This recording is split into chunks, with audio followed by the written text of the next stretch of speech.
Hey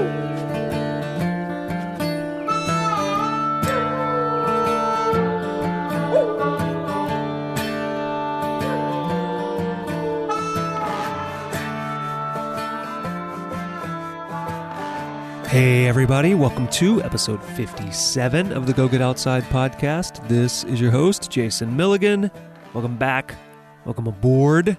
I have just returned from a 3-day backpacking weekend, and I am now 40 years old. So that happened.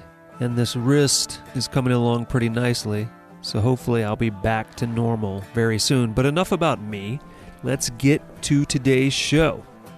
Today we will be speaking with Stephen Calcote, one of the co-founding members of Butcherbird Studios, who bring you this podcast. He is a filmmaker, a world traveler, and you will quickly understand why I refer to him as a walking calamity.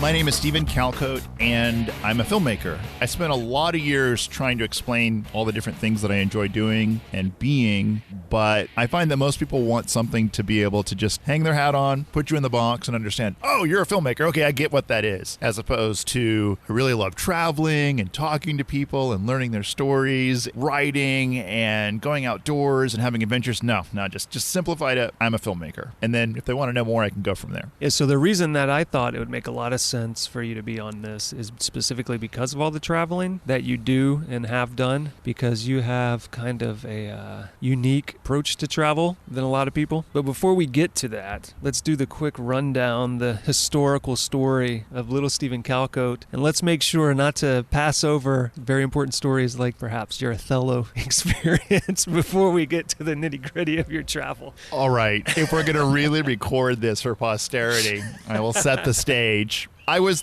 the classic overachiever. If you've seen the movie Rushmore, the main character trying to do everything for all organizations and be involved in everything, that was essentially me, with fewer amounts of teacher drama than that show. But the story of Othello is this. I wanted to do an independent Shakespeare project. Well, before we get to this, let's tell people you're from Kerrville, Texas. Kerrville, Texas, deep in the heart of Texas, the Texas Hill Country. Well, the county, when I was growing up there, somewhere around 20,000. So smallish community, pretty traditional values. Traditional family values. This is the heart of traditional family values. Ranch country. A lot of ranchers. People are very connected to the land. In my family's case, my grandmother's family on my dad's side, proudly fifth-generation ranchers, one of the top 100 ranch families of Texas that were there before Texas was a state. So there's a lot of pride about this, and things are very practical. There's not a lot of flights of fancy. It's something is something or not something. Don't give me this gray stuff. So there we find little bitty, artsy Stephen Calcote. Now, the perspective I brought is I was a Navy brat. So I had grown up in lots of different cities. I was in a different elementary school for every year for the first 6 years. And that's a typical military brat experience. But I landed for the full experience for high school in Kerrville for my senior year Shakespeare independent study with the irreplaceable Deborah Vetter. I said, Vetter, I really want to do something different. I was on a program and I had already studied Macbeth. Can I do something different? She said, great. You're ready for an independent study. Let's get you on Othello. That's one that a lot of people don't study in high school, and I think you're ready for it. I thought about it. I read the play, and I thought, this is a great story. It's Othello on one side and Iago on the other, two really incredible characters. You know what? If I did a one-man show, I could play both. Now, here's the problem. I wasn't terribly well versed on the history of blackface in performance as something you don't do. You were entirely ignorant of all racial issues at this point in time. In fact, I was pretty much ignorant of race, period.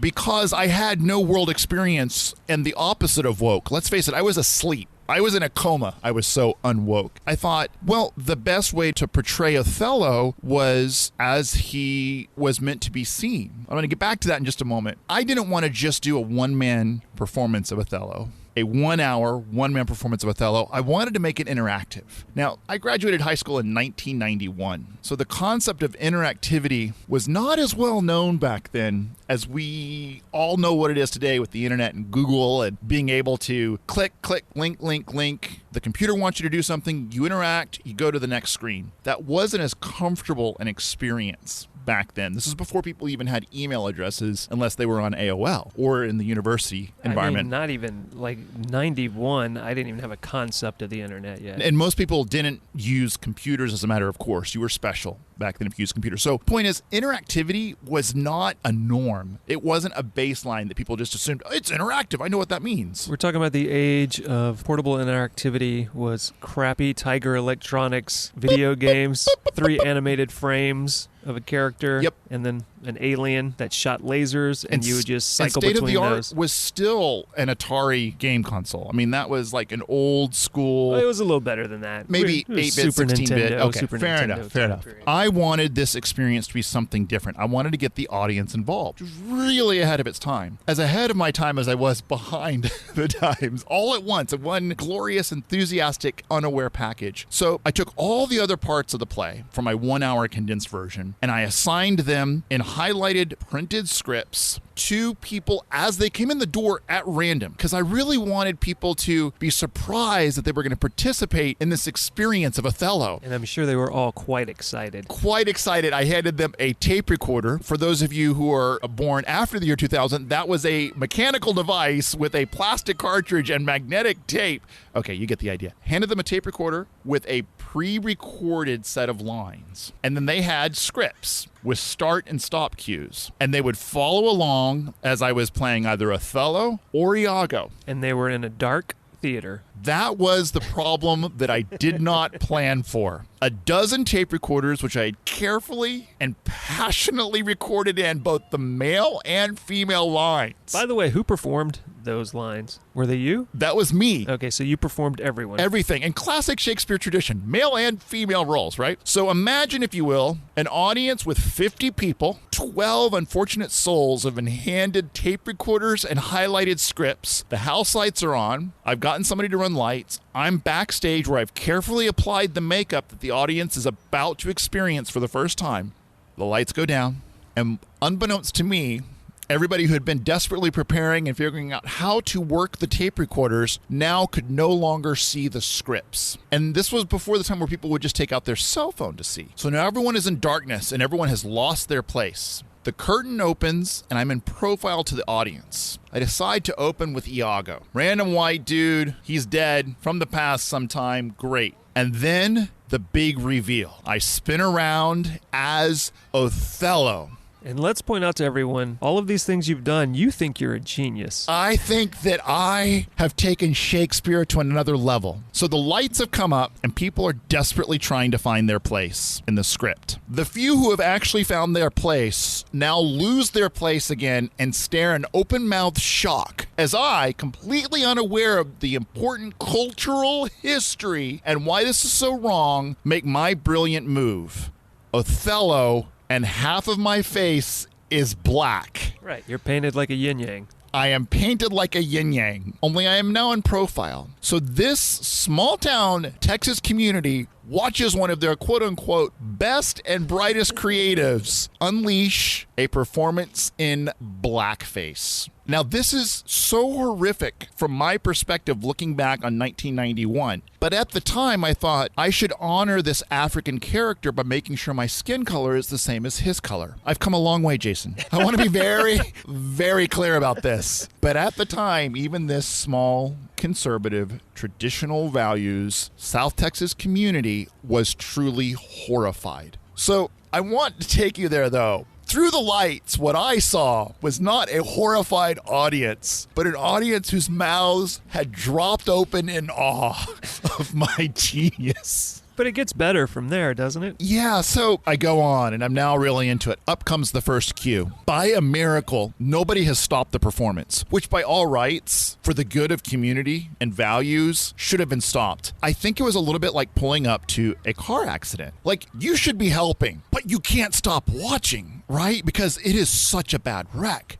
And that is what began to happen here. Magically, it came to the first cue, and that person, God bless them, found that cue and hit play. And then I gave a line back. However, I was still in blackface, which was so horrific and jaw-dropping to those individuals who had any awareness outside of my complete ignorance and innocence. They forgot to hit stop. So what should have been a cue happening 2 to 3 minutes later happened immediately. So I then, because the show must go on, responded immediately 3 minutes ahead. Now all the people who were desperately trying to catch up realized that they were behind. So they desperately, simultaneously began hitting play on their tape recorders. So now out of the darkness, what had been weeks of carefully timed rehearsals, spinning to interact with the right person, became a random fuselage of lines from across the entire play. And I began moving faster and faster. People gave up. They never bothered to hit stop anymore because maybe they'd gotten the instructions wrong and they weren't supposed to hit stop because nobody else was. And so now I'm spinning white face, blackface, white face, blackface. And I left out the part that I had found a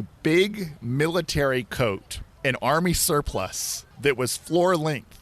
So imagine, if you will, blackface, whiteface, blackface, whiteface, and this giant coat flapping behind me like some dying bird as I spin faster and faster. So what's supposed to be a 1 hour long one-man show turns into a 10-minute disaster of epic proportions. By the end, all 12 tape recorders are going at once. And in desperation, I began screaming out the lines. And I realized that all of the faces that I thought were in awe of my genius are looking at me in horrified fascination of how much longer can this go on. With great mercy, all the tape recorders run out. I say my last line, and the curtains close. Nobody applauds. Nobody boos. Jason, nobody even got out of their seats. Nobody wanted to move. Nobody wanted to confront the issue at hand, which was that I had made a really terrible error of judgment. And my teacher, God bless her memory, Deborah Vetter, regretted allowing me to surprise her with my act of genius. She was supposed to say a few words about the senior project and then come get me backstage. She didn't come get me until everyone had shuffled out of the theater. Didn't you say she said something to the audience like, Stephen and I have a lot to talk about? I hear Deborah say, "Thank you so much for your patience. As you can see, Stephen and I have a lot to talk about." So Deborah comes to get me and she says, "Stephen, why don't we have a chat?" And that was one of my first great learning experiences in so many things: interactivity, technology, audiences, and a massive tradition of cultural understandings and things you don't do, and a great history of pain and this concept of race relations. And yeah, so that was my process, my very painful first great step in becoming woke. And it's a great representation of the rest of your life. It pretty much set the tone for how I would experience just about anything that I was doing. I have a friend great professor named Jason Waterman now, who teaches computer science. In computer science, you have this concept of boundary testing. Like, you want to know what the limits of the code are, what are the boundary conditions where it will start to break. And that very much is how I've always approached life, is like, what are the limits? Where are the boundaries of understanding and assumption? Because that's where adventures occur. But there's also a very good reason those boundaries are there. And I've tended to, for better and for worse, run headlong into them. The great lesson about the Othello experience was that I had given it my all. And that resulted in being able to learn the maximum number of lessons possible from it. But to your point, I think that's how I've always approached everything. It's just like, go for it.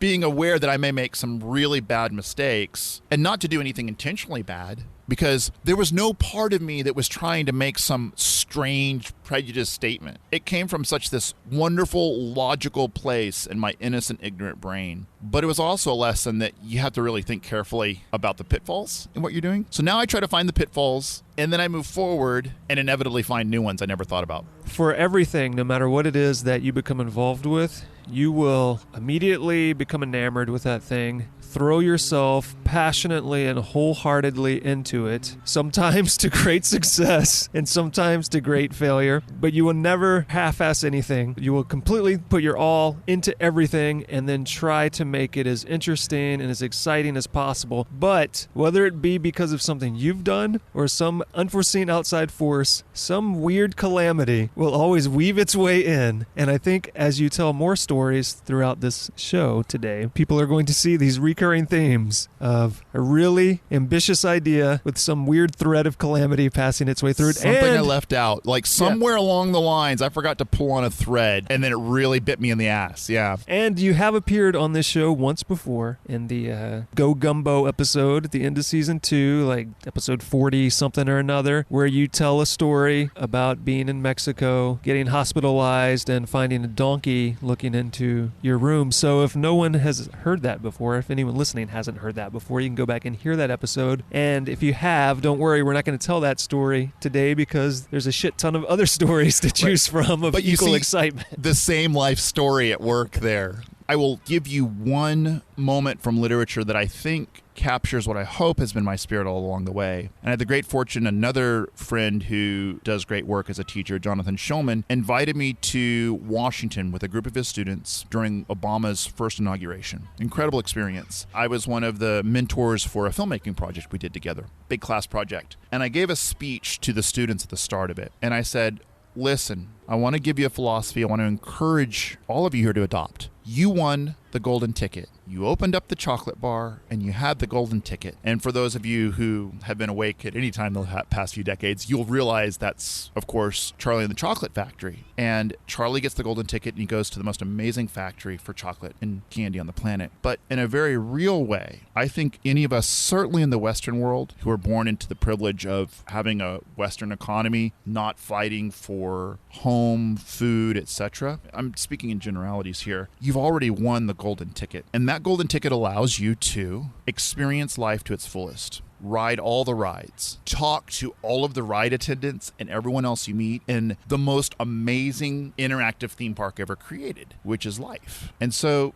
I was not born into wealth. In fact, my family was as poor as it gets when I was first born. And I'm not talking about wealth here being a golden ticket. I'm talking about if you're one of the lucky ones who was born with all your limbs and in a place where it's the West and you've got a certain amount of fundamental resources going in your favor, that's an amazing win.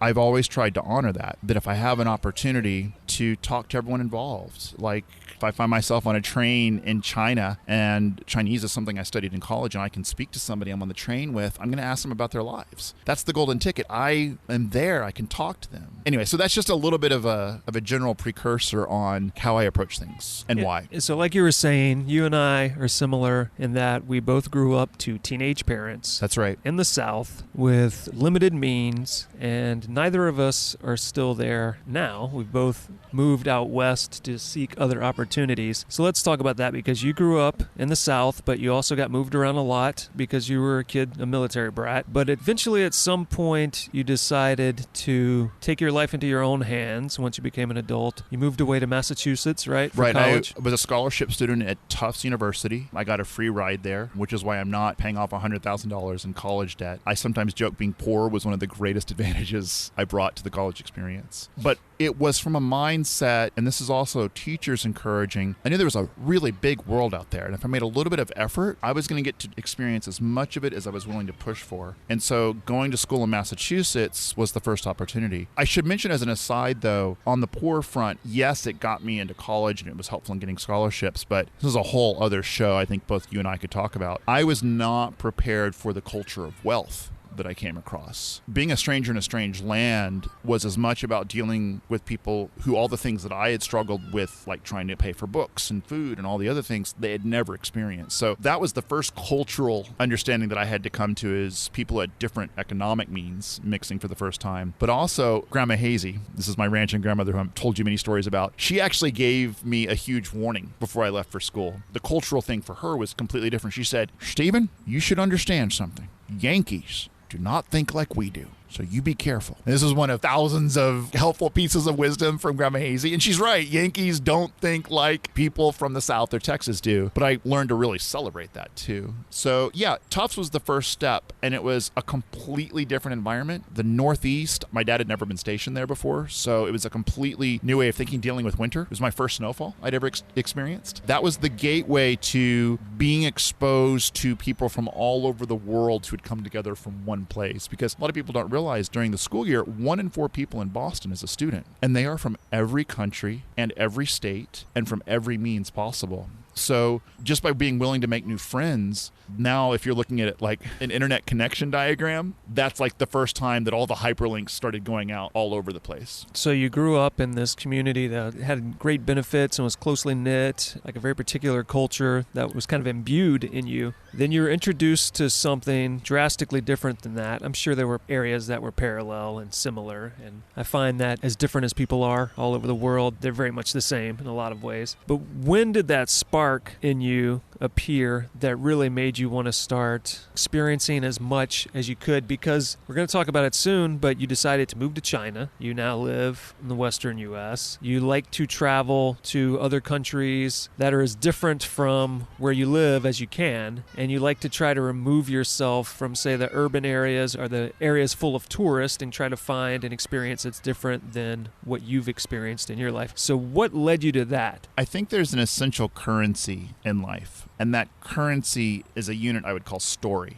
That's like the most universal currency. And sometime in high school, I was really, really blessed to have 3 incredible teachers in particular, 3 women who all came from a generation where they could have been anything from doctors to lawyers, but for one reason or another, they had grown up with the assumption that women either become nurses or teachers. So I got these world-class thinkers as my mentors. One thing I learned from all of them were incredible stories. Even though they had not become world-trotting careers, let's say, they were deeply plugged into the world's literature, art, history stories, the importance of science and its impact on society. I had a window from them that there was so much more to know. And what they would captivate me with are stories of things that I wasn't aware of. And I remember thinking, I want to do things where I can grow rich, and that sounds like the only way that matters, by collecting stories. Stories that get me a seat at the table, stories that I can share, because that was something that I could access no matter how wealthy in any other currency I was.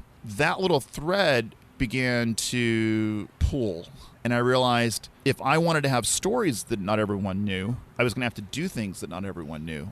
And that also comes to boundary testing, because I was still asking questions of, well, what happens if you go over here? Well, what's here on this map? I know that's Beijing. Well, what happens if you take a train north out of Beijing? What do you find? If that's where the train runs to, what happens if you take a car even more north? Well, I see the roads run out there, but there's a lot of open country. What do? They take horses.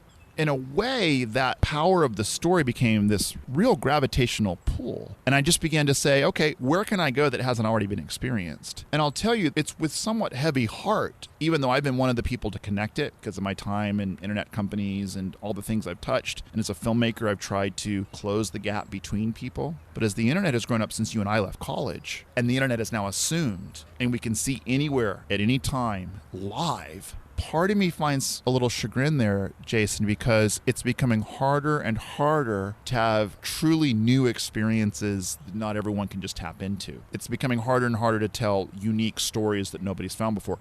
That's beautiful in so many ways because it means the world is becoming more accessible. It also means more people are getting opportunities that they wouldn't have prior. You know, I joke about it taking a lifetime to become woke. I am very passionate about that. And you and I talk about giving opportunities to people who haven't had them, like taking the opportunity to make sure to lift people up. And that's incredibly important. But taking a moment to say, you know, as a storyteller who's always wanted to find the story that nobody else is thinking about, it's more challenging now. I'll jump to China because that's what started the question. Tell us how you ended up in China. So I knew two things. I wanted to know more about the world when I started school, and I was constantly accused of pushing things to their complicated, most bizarre, intertwined, tangled mess when thinking about new ideas. And that is still true. But in college, they have a name for that major. That's philosophy. If you enjoy going into a tangled, useless mess of ideas, that's a major. And that's one of my majors. But then the other one I heard that was really exciting at the time because the Berlin Wall had come down in 89. China was finally out of the Tiananmen Square tragedy enough to where schools were starting to allow students to go there again on sponsored programs. The world felt like it was opening up. We were starting to come into peace, into one of our longest periods of peace ever in the 90s. Now, again, I'm leaving aside a lot of the terrible conflicts that went on, but in the terms of the Western world, and not denigrating at all the many local tragedies that were still happening, for me, being a pretty unaware kid, it felt like the world was opening up again, and it was possible to go anywhere. I thought, where are fewer people going? What's going to be a challenge here? What's going to offer me an opportunity to tell stories that not many people were? And Chinese popped up. International relations, which was one of the two majors I signed up for, you had to have 8 semesters of a language or test out for equivalency. And I thought Chinese sounds like a cool challenge. It's a cool language. I've always enjoyed kung fu movies. Like, those are the stupid things that you tell yourself. That sounds so dumb, but like, it's truly embarrassing. And any of my Chinese teachers are just hanging their heads in shame. 对不起, Wang Laoshi, 对不起. So that kind of kicked me off. Like, okay, if I'm going to go to China, I'm going to need to speak Chinese. So I started doing that for my major. And then I realized there was an opportunity to go on scholarship again, as long as I worked for personal expenses, to Beijing University in China on a program that Tufts University had put together. And I thought, okay, here it is. And Grandma Hazy had saved up some money. She gave me some traveling money. And she said, Stephen, I want you to see that country. So here's some money. You see that country. And I said, okay, Grandma Hazy, I'm going to do that. And that was the big reason I wanted to be there. Yes, it was to improve my Chinese, but I realized this was an opportunity to explore places that a lot of people in the U.S. had not seen. Now, today, there are so many programs going on in China. The government brings teachers over, and movie studios have satellite offices there. So China's far more known to people here than it was when I was starting in my Chinese program at Tufts in 1991. Then in 93, when I went to China at Beijing University, anything was possible in China. And I was one of a relatively few number of Western people there. And the entire country was completely open arms. It's already a hospitable country, but the fact that I was speaking Chinese and I just was big, wide-eyed, innocent, and I said, hey, show me your country, was a match made in heaven. And that's exactly what I did, Jason. I talked to all of my Chinese teachers because I was supposed to be there to learn Chinese, and I said, listen, I really want to travel.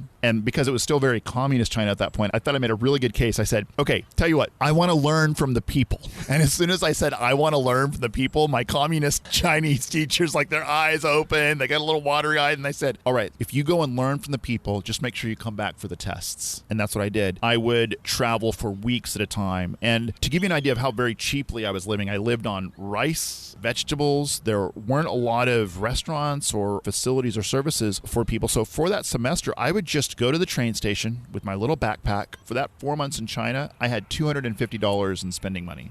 That was what I used to eat and to travel on trains. And I traveled with the people. And I went everywhere from the edge of the Tibetan Plateau to, I found out what happens when you go to Inner Mongolia and you jump off the train and you go to a place where there are only dirt roads. And I rode the horses out into the middle of plains, which they call the grasslands, Taoyuan. And there is an ocean-like effect. There are so many acres of unimpeded grasses flowing that you see waves come across the grasses like it's an ocean. And I went to the north, and I went all the way to the west, and I went all the way to the south and the border of Vietnam, and I met women of the Naxi tribe, which is a traditional matriarchal tribe in southern China, who had, some of them, been born before China became a modern state and were there in the warlords period. And I talked to everyone I met, and I asked for their stories, and I shared mine, and I ate everything you can imagine eating and then some. It was the first time that I really hit the road independently on my own. And in my life, there's before China, where I was really very limited on my worldview. I'd read things. And then there was China. People who had been through war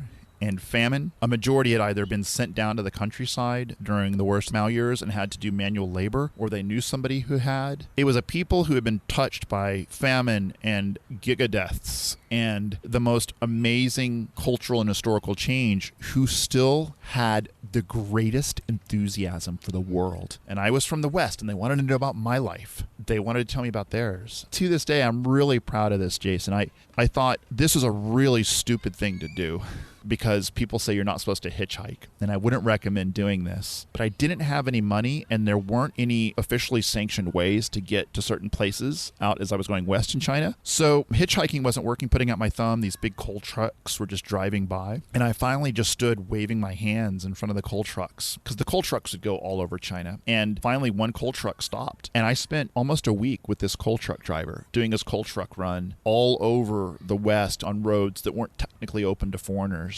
And he and I talked as just two human beings who couldn't have come from more different ways of life, but all the fundamentals were the same. And we went to all of the places that he would normally stop, and he would visit families, and he took me under his wing for that week. I think that was the real turning point for me. I realized no matter how ostensibly different somebody's way of life was from mine, that the fundamentals are so shared that as long as you kind of open up and you show genuine interest in bearing witness and listening, pretty much anybody from anywhere has a story to tell that they would really like you to hear if you just let them. So that's the long-winded response to China and why it was important and why it was really that boundary marker from everything that it came before and everything that would follow. Because it showed me that if I did that, there'd be tremendous payoff. Yeah, I like that idea of it being a seminal moment in your life that separates you before and you after. And I think for all of us, if we're lucky, we have those moments in our life, positive or negative, where something has occurred that just completely shifts our outlook. And this sounds like it took you from like this really naive young kid into a more worldly, for lack of a better term, person who could now have a totally different outlook. Because once something like that happens, right, whatever your goals were before that and your goals now that that's happened had to have shifted. It's not like you go there with this as your goal and then that remains your goal. So how did things change from there? What did you then decide you needed to focus your life towards after that occurred?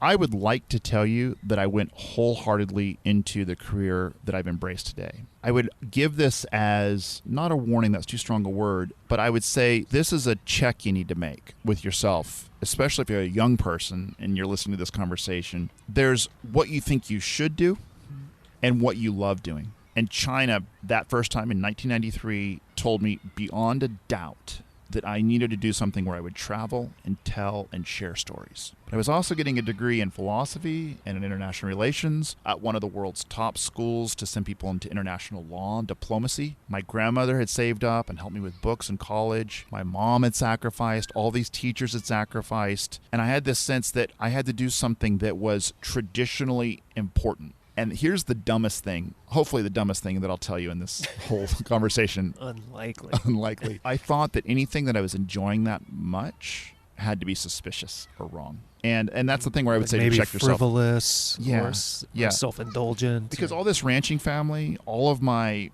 growing up, these are people who work really hard. And if you've ever been to West Texas and you see ranchers that are still working to supplement income with ranching, it's hard scrabble work where you break your back doing it. And so I went back, and to sum it up in, let's say, a minute or less, I got my degrees, I worked really hard, and I had this crossroads where I could go to law school, maybe get into diplomacy, or maybe I could get into filmmaking, because I ran the television station at one point in college, and then I did all these shows with friends. And that was, again, this incredibly lovely experience that was like intoxicating. It was so awesome. And I thought, no, I've really got to do something that's going to make all my family and friends and people who have supported me proud. And what I didn't understand at the time, Jason, if I'd actually bothered to ask them, is they would have said, listen, as long as you're passionate and you love what you do and you stay connected, you're going to make an impact in whatever you choose. You don't have to do something that checks the box because it looks good on paper. I kind of steered off into another direction I don't regret, but it certainly delayed the inevitable. I got my degrees and I took a internet job before I even graduated. And that company was bought by another company, And I was looking at probably jumping from there to Silicon Valley. This was in 3 short years.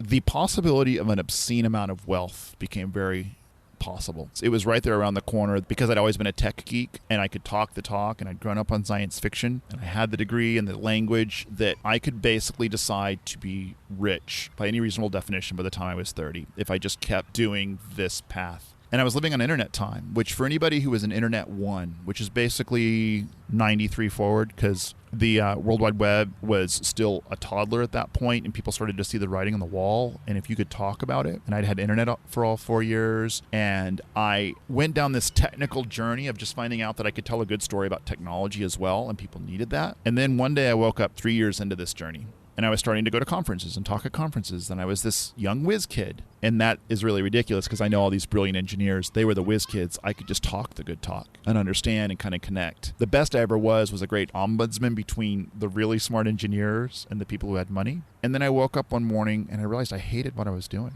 I didn't have any joy in it. I was tired. I was living on internet time, which meant that I was working 21 hours a day, 7 days a week. And so then I did something really radical, Jason. I sold everything I owned. I cashed out, and I said, I don't want to ever look back and realize that I stayed trapped and regret what I've done and be that person who's wealthy but looks like they're unhappy to be alive. So sold everything I owned, and by first of the year in 98, 3 years after I graduated, I was on a one-way ticket plane flight back to China. I had one suitcase with everything that I owned, including this really cool mini DV camera recording gear. I had 20 DV tapes and some audio recording gear. And I knew this. I had loved running the TV station, and before that, learning to run the TV station, and after that, doing shows in college. I knew China was the last place I had been happy and joyful. And I landed. I had one name to call when I got there about a family who was willing to do an illegal homestay because you weren't allowed as a foreigner to just live with a random family without approval. They picked me up at the airport because they were one of the lucky new breed that was able to buy a car, and I lived with that family for a year. I was happy again. I cut my teeth as a filmmaker. I found 2 documentaries to explore. I found a community of expatriates I loved, and I kept telling the stories of China that I had started with, and I felt like I dodged a bullet. There are probably some members of my family who are putting their head in their hands right now saying, yeah, you dodged a bullet of being able to support yourself, right? But no, I dodged a bullet of being that sad person who on their deathbed says, gosh, I wished I'd done something very different. And that actually brings me to another life philosophy I've had. Henry David Thoreau, in his writings on Walden Pond, the quote that sticks out with me, and not when I came to die, discover that I had not lived. Going back to China was a rally cry of I was going to live that quote. If I was poor, if I ended up homeless, if I had to couch surf, that was what mattered to me. I'll tell you, at times I've been very poor again. At times I've done okay, but I've never stopped living that way to the best of my ability. So that brings us up to date on China. I could go a lot of different directions, but let me ask you, where do you want to hop to from there? Let's do a quick summation then from what you did while you were in China to how you ended up back in the U.S., and how you've ended up where you are now. And amongst that, a lot of your early travel was to China and then back to China. Since then, you've started traveling elsewhere. Filmmaking, I think, is probably its own very long conversation. And that's why I'm glad that you and I have started putting this time into Butcherbird Presents, which is where we just celebrate creators and talk about the creative process. I would summarize this way. One of the documentaries that I did was this true story of the ancient Jewish community of China, which was a 1,000-year-old community, and the modern community of China at the time that I went back to China, which was a modern group of Jews from all over the world who would get together for Shabbat on Friday nights. And although I'm not Jewish, because my parents basically said when I was growing up, if you want a religion, pick one. And then all of my friends, coming back to Jonathan Schulman again, took me under his wing. He was in the Jewish community, so I was in the Jewish community. He eventually came over to China and joined me because he also was looking for more film experiences, more interesting experiences. And this is back in the day when you used to have a goatee and a beret. A goatee and a beret, which again, I was not against having to experience more bad ideas, more really bad ideas. You are going to send me that photo, and anyone that goes to the website will be able to see it. It's a deal, because maybe if you see that photo, you can avoid making the same mistakes that I did. Jonathan came to join me because I invited him over, and I wanted somebody who was also a filmmaker and had been at Tufts TV with me. And I said, there's a really cool story to tell about modern and ancient Jews. And so we created a journey film about a group of modern, mostly young Jews from around the world going back to Kaifeng, China, to learn what became of this ancient Chinese Jewish community. Was there anything left? And the very short version is that what made the documentary resonate and what sent it to festivals around the world was that if you ask what makes these people Jewish, these people who remain, you also have to ask what makes yourself Jewish, which, to make it even more universal, what makes you who you are? Is it culture? Is it habits? Is it identity defined by something completely different? That was my entryway into where I realized wanted to be, which was at the heart of Western filmmaking in Hollywood. And once we did that film, one of the many cool things that happened there is Leonard Nimoy, who, God rest his soul, was really big into Jewish identity, agreed to narrate for us. So the first actor I directed professionally was Leonard Nimoy. And he was such a gentleman, and he was so supportive. And I didn't screw it up so badly that he walked out on me. I thought, wow, maybe I can make this work with real people too, as if actors are any more real than the rest of us. In a funny way, that documentary and the fact that I had done it, because I didn't have any connections in Hollywood, that was my calling card of, please give me a chance, me, a complete unknown, on a film. And my first barbecue in Hollywood, my big experience, thanks to a connection to the DP, Steven Bernstein, took a huge chance on me, agreed to take me on as an unpaid camera intern. And Keenan Ivory Wayans, the modern masterpiece Scary Movie 2, became my entryway. I had no idea how many rules I was breaking on a daily basis. I basically used that same dumb lack of understanding of any propriety set of rules that I had lived by without even realizing it. The same thing that stopped the coal truck, the same thing where I just tried and made terrible decisions for Othello. I would walk up and talk to anybody. So like Keenan would be between takes, and here I was, not even a PA, a camera intern. I would walk up and I'd say, "That's really cool, Keenan. Why did you do it that way?" And I didn't know it at the time, but the first time it happened, people thought I was going to be fired. Keenan thought it was so funny because I had these really round glasses, the Scottish second AC, because I looked like such a nerd. He never called me by his real name. It was, Harry Potter, bring the lens. I looked like such a dork. And Keenan, big heart, he absolutely welcomed it. And when he found out I was a documentary filmmaker, he's like, well, why don't you do behind the scenes for me? So in addition to being a camera intern and learning camera world, I also shot feature-length documentary amount of footage for Scary Movie 2. And I treated that film as if it was the sequel, not to Scary Movie 1, but to Lawrence of Arabia. Like, I treated that like it could be one of AFI's finest 100 films. What's amazing about the way that Keenan worked is he treated it like he used to for his own variety show, and he would film in that kind of experimental way. And it was film back then. So he would find a joke and then just keep running with it. And there are probably 4 movies worth of content that he shot there. And so I told the story of all the behind the scenes and the gags and the effects. And guess what? That was a free film school. And I'll always be grateful to Keenan and Steven and that whole team, because that same dumb, open-armed inappropriateness that just I never recognized the boundaries or any reason not to talk to people, every department told their story to me. That being said, do not let this be a recipe for any aspiring filmmakers out there, because that can go horribly wrong. It could go horribly wrong, and it could have resulted in me being shown the door and then never called again. I had a number of near misses. The funniest version was in 2001 when I first got to Hollywood. Right after Scary Movie, I was trying to make ends meet. Really poor, like really, really poor. So I tried being an extra for a while, and I recommend that to anybody because there's nothing that's going to get you on more shows more quickly than being an extra. And I got in a lot more actual trouble then because I would just start talking to film crews. And at one point I had been called in for Boston Public, I think was the show. It was one of the many David E. Kelly shows on at that time. And I was dressed as a janitor. Now, I am so physically incompetent that the second AD tried to teach me how a janitor would actually sweep the floor. I was so incompetent that I wasn't even able to be the lead extra janitor. For the scene where they're cleaning the floor, they put me all the way at the other end of the hall so that I was the janitor in the very back that you couldn't tell that was not sweeping the floor properly. So David E. Kelly is on set. I've got my broom. And I said, Mr. Kelly, hi, I'm a big fan of your work. How do I become a writer's assistant in your writer's room?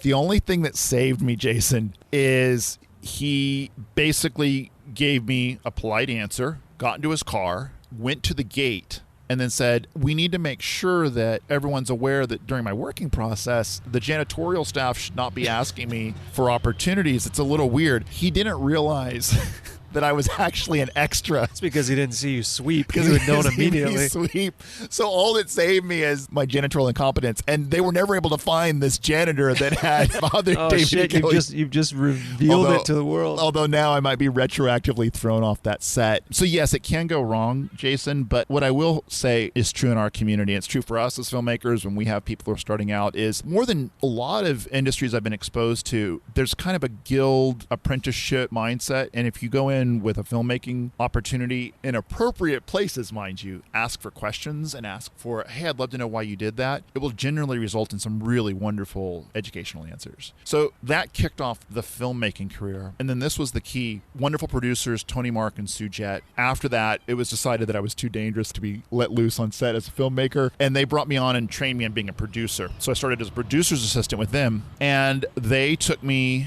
first to Mexico with them and starring Pancho Villa himself. Which you can hear the story about the donkey in that past episode. And Bruce Beresford, who directed that, was again a wonderful soul who always answered my questions. And I've gotten better about knowing when to ask questions, by the way. That's certainly a skill that you pick up. The next big show I went on with Tony and Sue was Ultraviolet, which was a Sony story about a vampire virus that made you really hot. No, I mean really good looking. That seemed to be the number one thing that this virus did, was make people really good looking. But that took me to China. And that virus was unleashed upon the public by you. By me. One thing I will say as an actor, if you crew on films in places where they need some dumb-looking Westerner and there are no dumb-looking Westerners available, you might too get cast to start the plague. So if you watch Ultraviolet, in the flashback scene where the evil doctor unleashes the plague, young Daxus, in fact, was that's my right. credit. That would be Stephen Calcote. And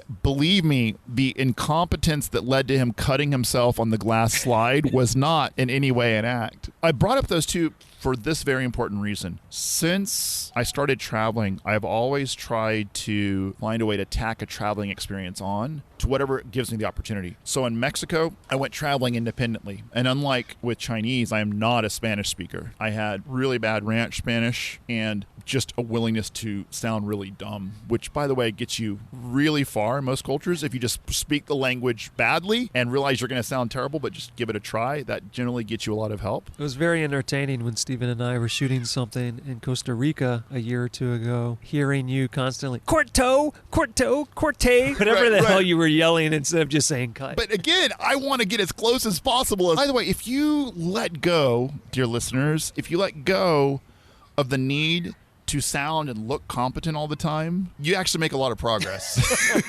My next big achievement traveling-wise actually came with Ultraviolet, because I was dirt poor again, but production had already taken us to Asia. I had heard about Vietnam my whole life, and I realized at the end of Ultraviolet that if I went overland again, I could enter into Vietnam via the border with China, which is very unused, very low population passing. And I took 3 weeks and I traveled Vietnam. I basically took the same approach with no language skill at all, just some occasional Vietnamese that I mangled, and then just smiling a lot and trying to find some common ground in pictures. I spent a week kayaking Ha Long Bay, which is this beautiful UN heritage site with these karst islands, where during low tide, tunnels appear that you can go into these islands, and then in high tide, they become trapped again. Kind of a magical place. And oddly enough, you didn't find a way to be trapped inside when you visited. Yeah, thankfully I was with actually a local guide who delayed my otherwise incredibly dangerous instincts for lack of self-preservation. I went as far south as I could in the country, and I would jump on the back of a motorcycle with a messenger who had to go from one town to the next. I would check in with a hotel and just find somebody who was going to travel. And I think there's a theme here that I would really want to stress for people, because I often hear, well, travel is expensive. Well, travel is usually as expensive as you make it once you've paid for the plane ticket. It's not always easy the more developed the country is, but one reason I went to all the less developed countries is, yes, there were great stories to tell, but it's also a lot easier to travel extremely cheaply if you're willing to be uncomfortable. And I know this is one of your philosophies, Jason, is you often talk about people have this need to be comfortable. And if you can let go of the need to be comfortable and embrace being uncomfortable every once in a while, it's going to get you a lot of freedom. Become comfortable with being uncomfortable. Yeah, absolutely. Vietnam was another amazing experience because the entire country feels like it's in its 20s. Through all the tragedy, etc., there are more young people than older people right now, and they're all entrepreneurial, and they're all opening businesses. There was a lot of joy and possibility. The old communist regime, like China, had finally started opening up, and I found a completely different culture. Some native cultures in the hills, some local tribes, the modern version of them, right? I will say this was my first big awakening with Vietnam. It was the first time that I had traveled in a place where America was presented as the loser. If you go to the military museums in Vietnam, Vietnam is presented as the winner. Again, ignorance. I will be very revealing to you in that as much as I like to think I've learned, I'm so ignorant in so many ways. And I feel like I grow more so every day as I learn more. It's like, wow, I am even dumber than I thought. But America was presented as the loser. And there's an incredible sculpture in a war museum in Hanoi. It is made entirely of crashed, crushed American Jeeps, fighter planes, artillery in this, I forget how tall, 2-3 stories high. And it's all the things they shot down or just fell out of the sky or we left behind. And that was really stark. Yeah, that's very interesting because if you go to, say, an aeronautics museum or anything here, you see aircraft throughout history on display, pristine condition, beautiful, painted, maintained. Yep. To see that in disarray and destroyed, this concept of like great power presented the opposite way, I could see where that could be very shattering into preconceptions. I am a raging liberal Democrat. I think much to the dismay of a Texas family I love very much, who worries that I've really gone off the deep end in my liberal ways. But even though I was liberal even then in Vietnam, it really blew all my preconceptions wide open of there's not a monolithic view of America. And I know that sounds really unaware, but it's one thing to know some people hate America. Not everyone agrees that we're a great country on earth, especially now with Orange Cheeto in office, right? I also think it's important for people to realize that the U.S. is not as important in every other country as it is to us here. That when you visit another country, you realize just like you here in the U.S. don't think about Vietnam on a daily basis, they're not thinking about us. The U.S. is not the center of the earth. And they don't really need us. Yes, for trade and everything else. But whereas we have grown up, America's the greatest country in the world, Amerocentric, Vietnam was the first time that not everyone wanted to know about America as the greatest place on earth. There was a different perspective. And that kind of, say, woke phase 2, if you will, where I started to realize there's a different way to look at things here. And what if you start from the place that I don't come from the greatest nation on earth? Maybe I could learn a little bit more. Now, I also say this being incredibly patriotic. I really do love our democracy. I love the potential. I love what happens when we get it right. And I also am very proud of all the military in my family. And I'm also, unlike some of my most liberal friends, I'm also very supportive of our men and women in combat. Not that they're not supportive, but I would say that there's a time and place for military. There is one thing everyone should know about Stephen Calcote is that he has a deep fascination and love for all things U.S. military related. I should make something clear, though. Where did that come from? My earliest memories are growing up on Navy bases and being in the poor enlisted housing. Some of my first memories are Marines jogging by and picking me up in the yard and stopping by to play. And my earliest memories are these incredibly Norman Rockwell versions of soldiers as being passionate, wonderful people. Now, of course, I've tempered on what is our role in war and what is our role in the world order. And there's a whole different conversation on that. But it's complicated, isn't it? Because for the men and women in our military, they're as passionate about what they do as I am about what I do. I think because of the respect I have there, it's even more incumbent on us as Americans, especially, to make sure we get it right if we're going to send people into combat. That's a different conversation, though. So back to travel and why I made some of those decisions. Vietnam put me in an awareness of starting to embrace conversations about adversity on the American perspective. And that could be something as simple as a different healthcare system. What does a socialist model of healthcare look like, or public services? Because at the same time, when I was traveling in Vietnam, I was asked to explain George W. Bush. That was when I realized that, unlike my first time in China, where people were like, tell me about America, the great country. Now it was, why would you do that? Wait, I didn't do that. George Bush did. Like, why would you say that? Wait, I didn't do that. And all of a sudden, I was being asked to represent my country for both good things and bad things. So it's a neat awakening that took me maybe longer than it should have, but I'm really grateful for that. It also probably gives you a perspective on how people who are not originally from the U.S., who come to the U.S., may be treated by people here. Like this idea that you, as a foreigner in another country, are an ambassador, whether you want to be or not, for all the decisions that the U.S. has made, is the same way that perhaps we in the U.S. treat people who come from other countries when they come here. It's funny you said ambassador. I remind especially younger people who are about to start traveling that you are an ambassador, and there's a great responsibility there. You may be somebody's first experience of America. What experience do you want them to have? And the truth is that we're all ambassadors all the time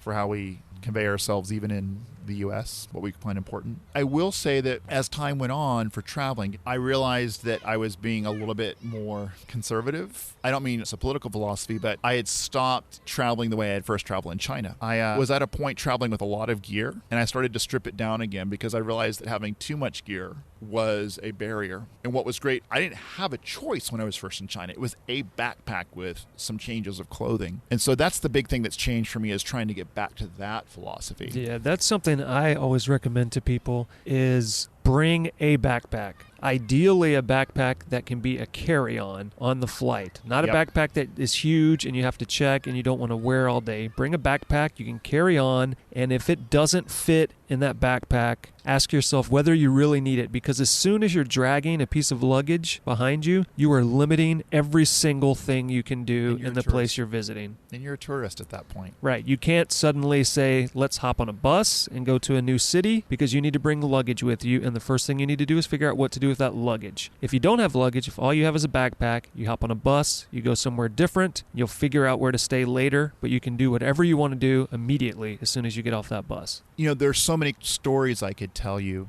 but maybe it's better if I just give you a few that sort of shows the evolution of my travel. And I think a lot of this has been set up for like where and when I go based on if I finish a big project. The moment that I start to feel like I've lost some of my joy and enthusiasm for what I'm doing, I know I need to renew. So it's really good at the end of a big project like movies. Before you go home, get away, reset. Because as creators, what are we doing if we're not bringing a new perspective to something? Then we're just recycling old garbage. And how do you get a new perspective? You go somewhere where not everyone's going. So a few steps along the way that continue to really capture this. I finished another project after I stayed in China. Long story there, but I'd become a producer for a really great friend, Victor Wong, in Hong Kong, who ran one of the big production, visual effects, and story companies in China. And I'd worked really hard for a few years. And so I was going to start a new job, which is where you and I met, Jason, in California. And I said, you know what? I want to travel somewhere I've never been before. I've always been fascinated by Colombia.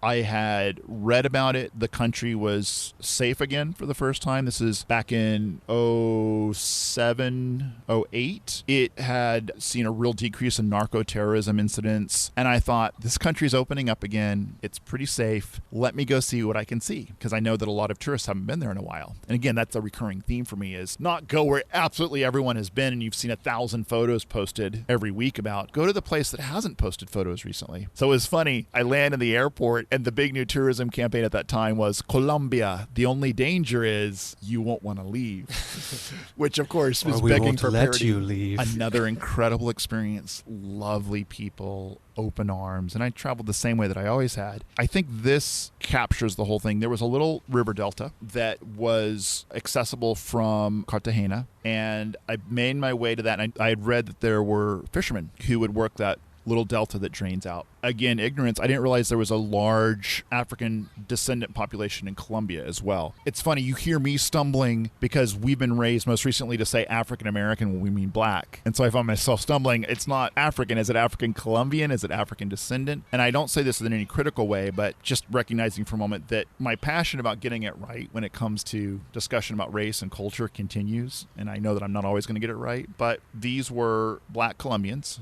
who were fishermen in this area, and I thought, wow, I bet they have a different perspective than some of the Colombians I've met in Cartagena. I went with very bad Spanish, and I said to one of these fishermen who was there with his sons, and I said, I would love to see where you fish, and I don't want to distract you. I'm really surprised, given my bad Spanish, that he got any of this. Maybe he just wanted to see what the hell I was going to be doing for the day. And I said, how many fish do you catch in a day? What's your daily catch in terms of how much you would expect to make? And he gave me a dollar amount because we were just exchanging. I said, please don't take this as an insult. I want to be fair. I would love to spend the day with you. Can I pay you what you would normally make on a catch of fish to make up for your time?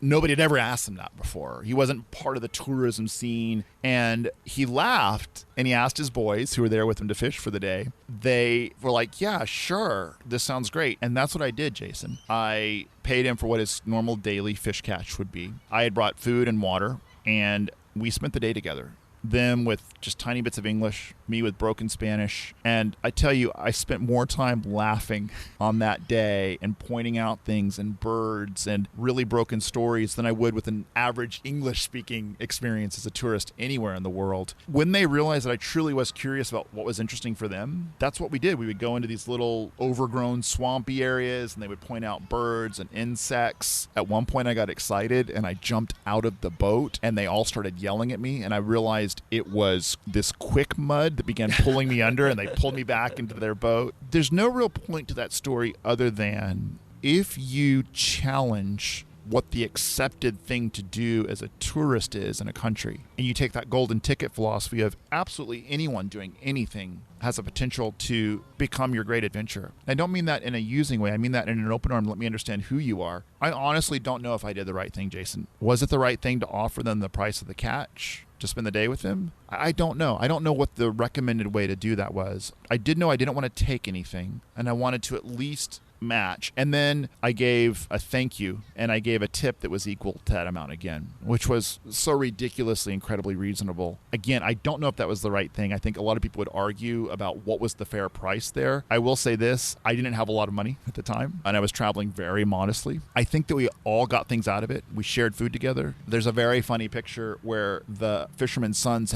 saw me putting on sunscreen and I'm going to bring this all the way back around. There was sort of a full circle journey where they wanted to borrow my sunscreen because they'd seen me smearing it on. And so I closed my eyes and I finished smearing it on. And then I'm like bringing it out of my eyes and my eyes are closed because I've managed to get some in my eyes and I open it up. And both of his boys have taken probably half the bottle and were in full white face. They had smeared this goopy white sunscreen and they looked at each other and they laughed their asses off. They didn't need sunscreen. Like it was just hilarious to them that I needed it. Then they thought it was hilarious that they had this like ridiculous white face on. And it's actually the first time that I thought it's like a full circle from Othello. There were a lot of moments like that. But I tell that story because it's emblematic of how I try to travel, and I don't always get it right. And I mean that sometimes I make a wrong decision that I forgive myself for because it was done with open arms. For instance, in a back street of Hanoi, I heard what sounded like a religious celebration, and I stopped, and there was this little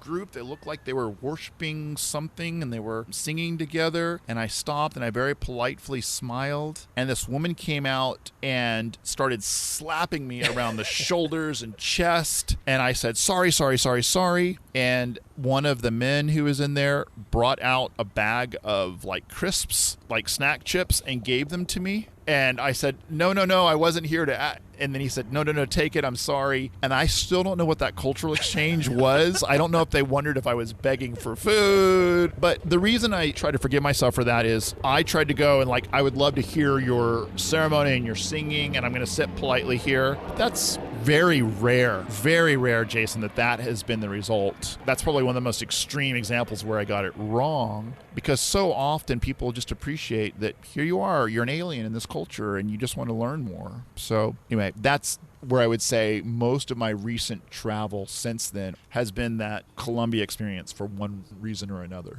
There are a lot of directions we could go before we wrap this up. Like for instance, you proposed to your wife on a train in Romania. True.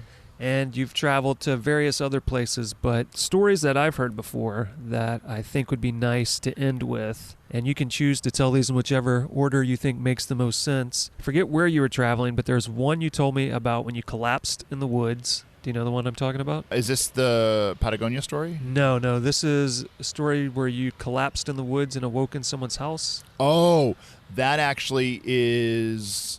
Yes, that's a Central American story. That's Guatemala. So I think it'd be nice to hear that one. And then I do want you to talk about when you visited Patagonia, because I think there is a nice juxtaposition of stories there, because you had one event that was not tragic, but unforeseen and could have turned very dangerous. And then you had this other occurrence after that was extremely serendipitous. So I think hearing both of those stories from the same place would either be a great way to end the show, unless you think your collapsing story is a better way to end the show. So I'll let you decide which. Let me go in chronological order. So after Pancho Villa is when I went to Central America, and Guatemala was one of my stops. I'd never been there. I'd heard great things about jungle archaeology, and I wanted to see some of that. And I went to a cool spot that I found in Lonely Planet, and there was a road leading away from it, a little dirt track. And I was just connecting the dots at random. I hadn't really decided where to next. And so, as I often do, I said, I wonder where this road leads. The dirt track ran out, became a dirt trail. I don't recommend this. If you're in the jungle and you don't know exactly where you are, stop. You will get lost and you will die. Let me be very clear about this. Unfortunately, I wasn't listening to this podcast at the time, so I just kept going and then took a branch. I know better than this, Jason, but I just kept going, and I ran across a dad and looked like a couple of his sons, and they were gathering things in the jungle, foraging for I'm not sure what. I was drinking water, and I shared some of my water with them. They were all very grateful. We just all drank together, and I don't even know if Spanish worked. I think it was a dialect. Again, I'm really fuzzy because of what happened next. Something bit me while I was walking. I don't know what it was. I remember going, it was like fire. It was probably a spider. I have no idea what the spider was, but in an hour, everything had swollen up. Clearly, I was having some kind of allergic reaction, and I was delirious. I could hardly breathe. My fingers were so puffy, I could hardly bend them. This is clearly some type of allergic reaction. And I got to a point in my fuzzy, feverish state where I thought maybe I should sit down. And this was further along the trail. And I looked up, and this was a couple of hours later, the same dad and his sons who I had seen and shared water with bent down to me, and I remember them asking me something, and I was completely delirious, and I passed out. And I woke up the next morning in this little village in the middle of the jungle. I woke in the evening to the sound of a generator, and I was no longer all swollen up. Clearly somebody had put rags on my head, and they had taken care of me. There were no phones in this village. There was no communication. There were no vehicles. I never did get the story because my communication abilities were so poor. I think I walked for quite a while on this. Again, my details are fuzzy. My memories of this are a little messed up, and I suspect it's because of whatever I got bitten, and then I overheated, and it was a mess. Probably came quite close to dying without realizing it. And I suspect that the dad and his sons had a choice of what to do with me. And the best choice from a medical standpoint was, I'm sure, exactly what they did, which is drag me to their little village. I'm sure they had somebody get bitten by whatever I'd been bitten before. They gave me water. Maybe they gave me a plant. I don't know what, but I woke up. I had clearly gotten through the worst of it, and I was just sleeping. And I heard singing. And there was a little evangelistica church, and there were maybe 20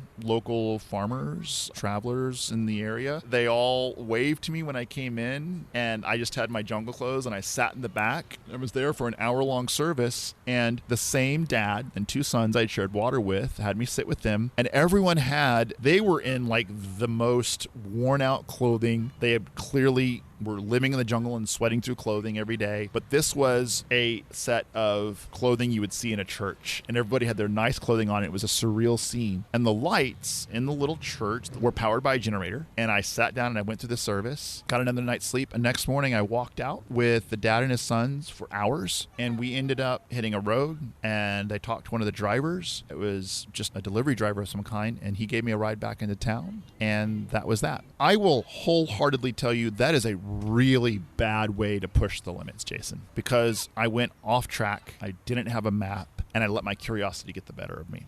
I think it's common for people to think about how dangerous other countries are and how you can't trust other people. And what I like about this story is you made some bad decisions, but the kindness of complete strangers led to your safety.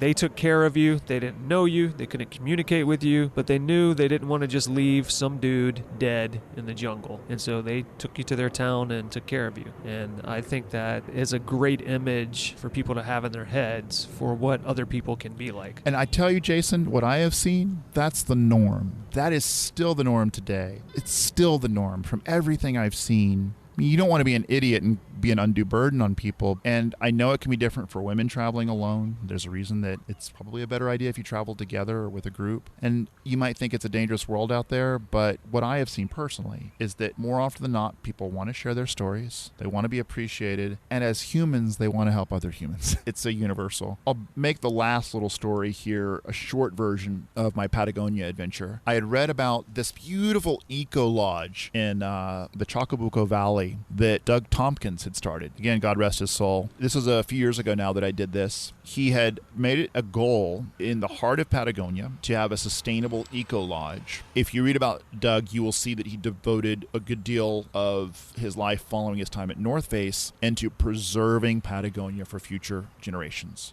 This is like real huge political battles to preserve land and not have them developed. I was so impressed with this. I wanted to see this eco lodge in person. So I made this the centerpiece of a trip. There was a great hiking map that had been done to go through the mountains that were a part of this valley. Same mountains you see on the Patagonia label. I thought, what a great thing, because I really want to know how to make the world a better place. Maybe even I'll see Doug. And sure enough, I got there and I spent an afternoon talking to him about his passions. It really hit me hard when he died in the kayaking accident, being outdoors, doing what he loved, because here was a guy, I will tell you, Jason, person to person, had a lot more good to do. But that's another conversation. I stayed at the Eco Lodge. I had a hiking backpack, and I had not done a solo journey in a while. And unlike my stupidity in Guatemala, I wanted to do this right. So I had this map. I had topographical maps. I had researched. I knew what the weather was going to be. I knew the number of stream crossings I was going to have to do. I knew where I was going to end up. And I knew that there were trails I needed to hit. And I took all of my 3-season gear, and this is in the summer, because I forget when exactly I went. I want to say November or December. No, it was January. And just a reminder for those listening, yes, that is the summer in the southern hemisphere. So it's summer, it's hot, and I begin the journey. I will tell you, if you're going to journey into any place that's an extreme topography, mountains, jungles, deserts, you must talk to the locals and get local advice. It doesn't matter how much you've read. Talk to people on the ground about what are the boundary conditions, what can happen that you don't expect. So I went with all my 3-season gear into the mountains. I went through a lot of icy stream crossings. This is an amazing trail that goes up, and we could go into detail on this, but I will summarize a bit. I went higher and higher into the mountains. I went through the valley into the mountains. There are dozens of stream crossings, and then the temperature dropped. And when I say the temperature dropped, I mean it went from 80 degrees Fahrenheit to 40 degrees Fahrenheit. And I was on an exposed face, and I was making my way across, and the wind kicked up. And I was still wet from my stream crossings. As the sun fell, the snow started. Snow and sleet. And I was alone. I had no communications. I had my maps, I had food, and I had my 3-season tent, and I had my wits. I was in a situation that anybody who has ever done anything in the mountains will tell you to be aware of, and that is that no matter what the time of year is, especially in Patagonia, the mountains decide what the season is. And that's kind of literally the case, because they're large enough that they manipulate the environment around them and manipulate the weather. And when I say that a wind storm hit as the snow blew in, I couldn't stand up without jamming my trekking pole into the side of the mountain. I made it across this open slope, and then I was in the trees. It was apocalyptic for me alone. And it was the first time that I realized it doesn't matter if you're completely prepared. Although in this case, I really should have had 4-season gear. The thing I will tell you, Jason, is that the greatest resource I had at that point was remaining calm and focused on survival. Thanks to being with people like you and doing outdoor adventures and doing a lot of reading, I realized that the most important thing I had to do was stay calm. As the temperature dropped and I was wet, I pitched a tent. There was a lot of tree fall happening because of the wind, and the sleet was hitting really hard. I tied into 2 trees. There was nowhere else to go at that point. I took mud and leaves and rocks, and I buttressed the airy 3-season sides of my tent. It was too windy to keep anything lit outside. I was going to maybe do a propane fire and heat up some water. Time for that has passed. I jump into the tent. I'm shivering uncontrollably at this point. I pull on some dry clothes, I go into my 3-season sleeping bag. The temperature was still dropping. It was 25 degrees Fahrenheit at this point. I was still shivering uncontrollably. And I just tried to stay calm, Jason. The truth was, at a certain point in the night, hearing branches fall, hearing the sleet hitting my tent, there was nothing else I can do. I didn't know if the temperature was going to keep falling. I had not stopped shivering. I could see my breath. I was vibrating. My teeth were chattering. And I realized I'd done everything I could. There's nothing else that I was going to do. I was going to start a fire in the tent. I wasn't going to pull the propane out. And it was just to kind of stay focused. Not to be macabre, though, going full circle to kind of life philosophies. I will tell you the one thing that gave me great comfort at that point was that freaking Henry David Thoreau quote, "Not when I came to die, discover that I had not lived." It would have really sucked to bite it at that point. But I will tell you that because I've chosen to live and push, that if it had to be then, and given that I'd done everything that I could, at least people wouldn't say that I hadn't pushed it, that I hadn't done what I needed to. Even though that sounds really macabre at that point, I did not find myself raging against the dying of the light. It was the first time in my life, Jason, because not even in Guatemala, I was a little delirious. I wasn't really thinking, am I going to die here in the jungle? But this was the first time that my fate was now completely in the hands of the elements. Am I going to win this race against the clock to last beyond whatever the weather wants to do? And of course, the next morning was one of the most glorious sunrises that I have ever witnessed. Because at one point, I don't know if I passed out, fell asleep, or what, but the cold got the better of me, and I woke up in the morning stiffer than I've ever been, and more body pain than I'd ever been. But when I unzipped that tent flap, and there were all these branches that had smashed to the ground, and none of them had hit my tent, and I could walk, and I was stiff, I started laughing, Jason. When I saw the sun through the trees, I started laughing. That was probably the most glorious sunrise I've ever seen. But to take you back to that moment in the tent, I would have been devastated for Rozzy, my wonderful legally wedded partner, is I think the current terminology she prefers, to have left her behind, because it had been a big thing to tell her I need to travel solo just for my own sense of renewal, and I'm going to take care and be cautious and make sure that I prepare properly. I would have been really sad to have disappointed her and to leave behind some unfinished projects. But choosing to live so that you take full advantage of the golden ticket is your only real insurance against what the end game is going to be, that we all have to let go of our mortal coil at some point. And you and I have been talking about what it is to be in your 40s and to have that perspective. The new conception of mortality. And although I haven't figured it all out from a spiritual standpoint or anything else, the only thing that really is in my control is how I've chosen to live, right? How I've chosen to travel, the stories that I've learned, the people who I've experienced. And so the ultimate test of all that, unexpectedly, I got an early preview in Patagonia. Am I going to freeze to death? Is this it? And I realized, and I will tell you, that if you live that way, if that was any preview, I think it's a lot easier at the end, because you realize you took advantage of the golden ticket. On a positive note, Jason, you and I were speaking earlier today about when you're in your 40s, how do you take advantage of your next 25 or 30 good years or whatever it is, where your body is in shape to where you can go anywhere in the world and do anything you want to. The really positive thing is, I know this works. I'm going to keep having lots of great adventures. And I know that the payoff is immense, and that is going to be a life well lived. If I keep pushing boundaries like this and just open my arms, bear witness to all the world has to offer, that's okay. That's the right way to do it. So now tell us about that really positive serendipitous thing that happened later in that same trip. So here I am trying to get away from filmmaking. Up comes this truck full of people with camera equipment. They said, "Do you need a ride?" And I said, "Yeah." And they said, "I'm sorry, we're going to keep filming for another few hours, but if you don't mind hanging out." And I said, "Sure, no problem." And what they didn't know is I'm a filmmaker, and so as the day went on, I started holding reflectors and then holding portable lights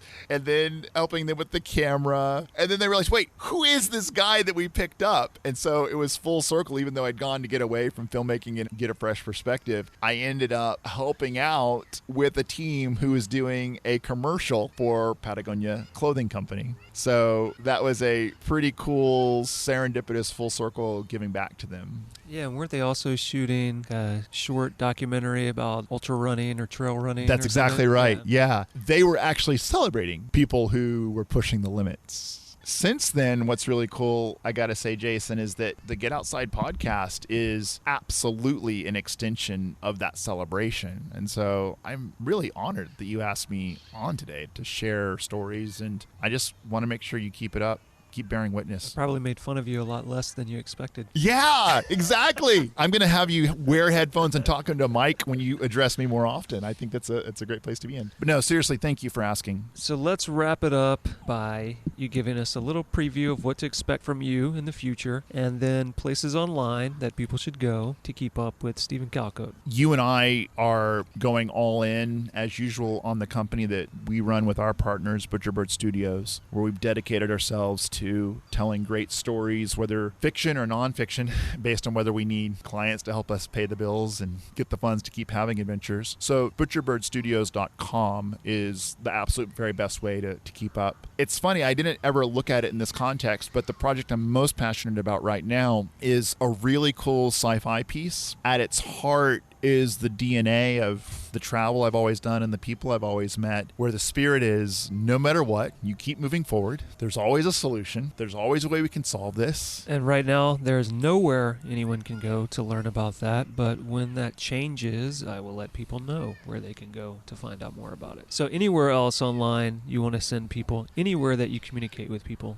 for now, I really do think it's Butcherbird Studios and the Butcherbird Studios Facebook page. One thing that I've done is really focused my storytelling efforts in that one direction, and very much by choice, because I want to have that one location that everybody can go to. So yeah, Butcherbird Studios website or Facebook, unless you've been keeping a secret page that I don't know about. I'll send everyone to that one. I just won't let you know where it is till I would not be surprised in the least. And so now you know what the final part of the show is, unless you're forgetting, but you'll quickly remember. So now's your opportunity for your closing thoughts or any final thing you want to leave the audience with. I would say, and I know this is a philosophy that you share too, Jason, that the number one challenge to improving your life, having a better life, having better adventures, doing things which are going to move you, bringing more happiness, with some exceptions notable, whether it be health or circumstances politically or something along those lines. For the majority of us out there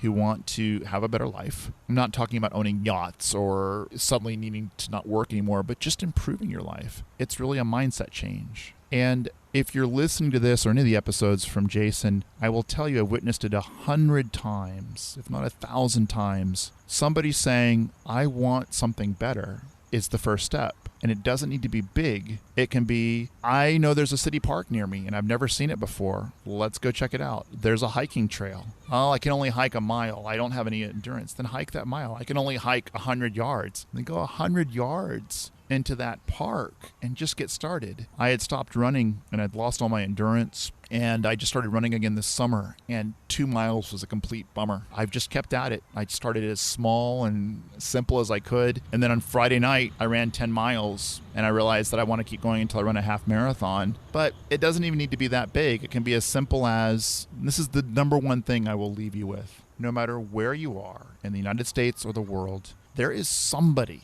very close to you in your neighborhood who, if you ask to hear their story, that can be your gateway to a whole new way of living. Whether it's the guy in the taco truck on the corner and you ask, where'd you come from? That's often the first step into completely changing the way that you look at the world. Where'd you come from? What do you care about? What brings you here? Asking that of a stranger is the most powerful superhuman ability you have at your disposal. That's a superpower that will pay you, I think, and I started here, I think it will pay you in the only type of currency that really matters in the end, which is story. And you can be as rich as you can possibly imagine if you just ask. Tell me about you. All right, and so with that bit of advice and wisdom, we will now leave everyone, and you and I will physically leave this park and return to the office 500 feet away.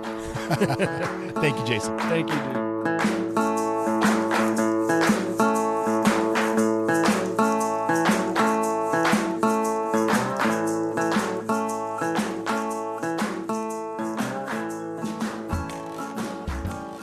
And we have now reached that time of the show, time for you to run to the internet, use your browser of choice, and go to the website, gogetoutside.com/podcast. Look for this episode 57 with Stephen Calcote.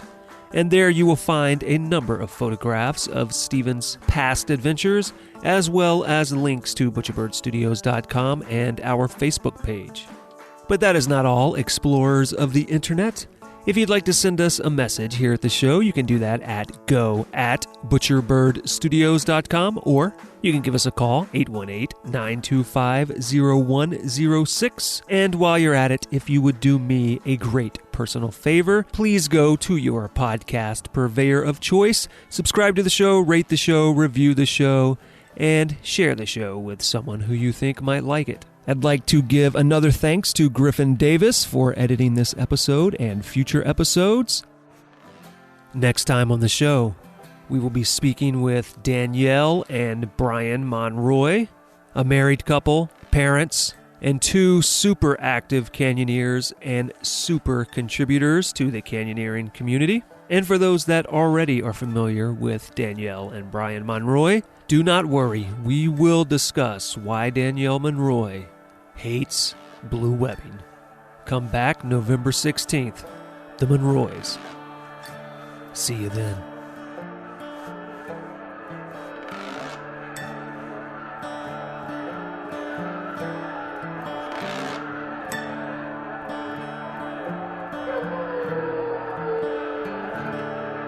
Woo!